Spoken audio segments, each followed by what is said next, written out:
I have to say, this show has been a very pleasant surprise for me because, episode 1, I gushed about how much I actually really liked the battle system and how there's actually planning. Wasn't just run and gun, there was actually strategy behind it. It's a pretty interesting setting with originally World War III, reshaping the political landscape, how they fight on the battlefield. After that's all said and done, they still use pretty much the same robot-like technology. And then episode 2 comes in and pretty much makes the commander feel like the viewers in a lot of ways. And that's typically how a lot of games will be, right? The central character, the one who leads the army or does this or that, is typically like the character you grow alongside with the players or the viewers. But I like how, competent she was. It kind of felt like the commander knew what she was doing. Something I really loved about 86 was the idea of having what are human soldiers, but basically being treated like dolls or robots, this or that, as you have a commander who very much wants to see them survive and make it to another day. When you have these T-dolls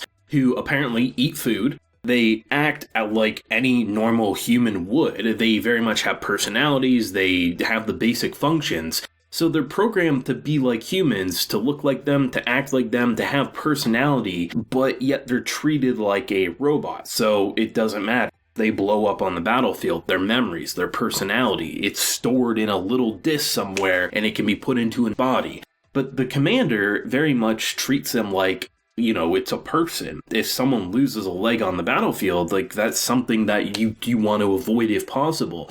So I'm kind of curious. I think that's the thing I'm looking forward to the most with future battles in future situations, is how far the commander will go to treat them like humans when clearly the system built around this entire military operation is saying they're backed up somewhere, don't care about saving them as much as you are. Because there was a test that immediately, an hour after she arrives, she gets tested. Hey, there's a mission. You got to pick your team, and she analyzes, right? She says, okay, I'm going to question all these different dolls, and she actually has a really good, system to pick. The idea of okay, your weaponry and your fighting style is this, but what if you had these as options? And certain characters are saying, well, then in that case, I would retreat until I had confidence that I could do it. It was just really cool to see how she went outside the box in picking a team. And then when it came to the battle, she treated them as if they were human. Even before the comments made by one of the higher-ups, one of the execs, saying it seems like you care about the dolls a little too much, but we can use you. Even before that line was dropped, it definitely felt like she's probably an oddball in that department where, she feels like they're human. There's this joke or this kind of, side remark that gets made where the one's talking about how they're hungry, and she's like, okay, first of all, you ate before you came on the battlefield, and 2, why do you even need to eat to begin with? And then she's like, well, it's just part of our programming. That's, how we're designed.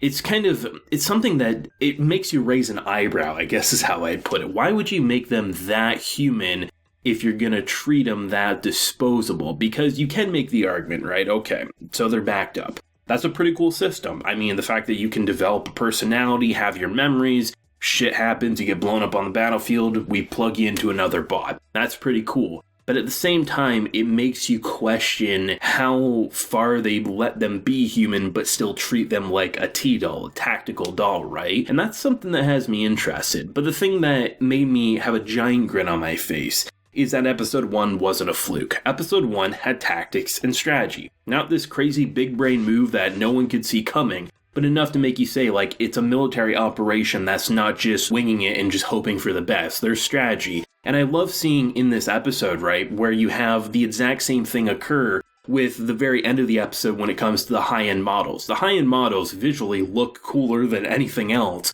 but the idea of just completely wiping the floor, I've seen it before and I'm drawing a blank. It's probably from a video game, but I've seen a similar weapon where it kind of is these mini robots. They sometimes go into a circle, all these different laser blasts and things like that. But it's just so cool to see how something, we go from the first part of the mission, completely wipes the floor, no casualties, hardly any damage. To then the second part of the battle where it's completely night and day, and you actually get to see the commander go from smug, feeling like she knows what she's doing, to seeing the crushing reality of what these battles can do, and really what a high-end model has to offer. And the fact that, during that entire, goodbye speech, it kind of felt like, okay, it sucks, but they won, right? The scarecrow, whatever you want to call this creature, it's not going to be able to finish its mission. and then you hear it, self-destruct, and then you see the destruction, the explosion, and I'm like, holy shit, like, if we thought the fights were cool in episode 1, or the taste of action we got in this episode with the more tactical side,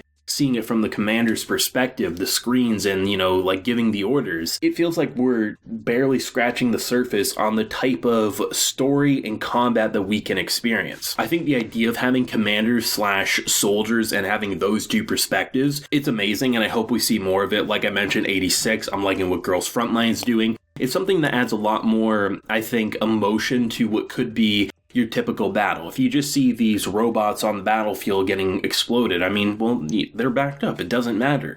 But if you have a commander who's actively trying to make it so they feel like a human, or she's trying to make it so they don't get hurt in the slightest, so they don't have to back up, it makes the viewer consume that emotion a lot easier. Because, I mean, how do we not have the commander's perspective in this episode? When this self-destruct went off, as long as I would have heard that they have backups, I would have said, well, who cares, right? Because they're backed up, they can put them in another body. But the fact that we have someone who's that visibly upset by it, from, the pure rage of the different military operatives to the commander being visibly crushed by it, it adds a lot of weight that I think often a story like this would kind of overlook and forget. And the coolest detail was actually the kind of duplicates and how they go about them, because we've seen them like rise from these boxes before, but when you see like the blank model just kind of like curled up in the box and then you see them kind of rise up, it's really interesting to see how like one becomes 4 or 5 or a dozen of them, and how each have their own limitations, their own fighting styles and things like that. It just, I remain impressed by how much details in something that easily could just be,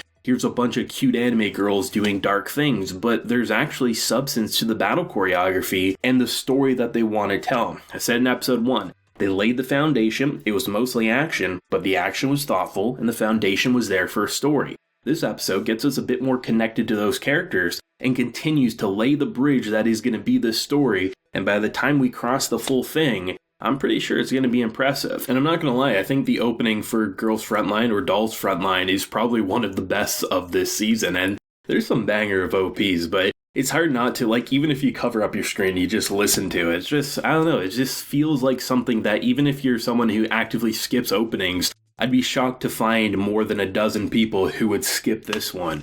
It's one of those things where it's like, they definitely know where to keep it quiet in the actual action, the speechlessness of the characters, but then sometimes getting the artillery firing as it drops on the ground, the little pitter-patters of the bullet casings dropping on the floor. I definitely think this will be one of the standout OSTs once we really get deeper in the episodes. I mean, unless the opening's a fluke, right? And the OST's not going to fully live up to it, but it's hard to see it not, remain to have banger after banger, or some of those really hard-hitting kind of emotional themes. It's a little bit of a shame that some people are writing it off, and I think are definitely criticizing it more than it deserves for having 1-2 episodes that they've watched. I think this show is great, and I'll definitely cover it for the whole thing, but let me know your thoughts, feelings down below. Favorite moment? Fans of the game, I know there's a manga out there fresh to the anime like myself. Let me know what you're feeling, leave a like if you enjoyed, and subscribe if you're new around here. So until next time, everyone, please take care and have a good one.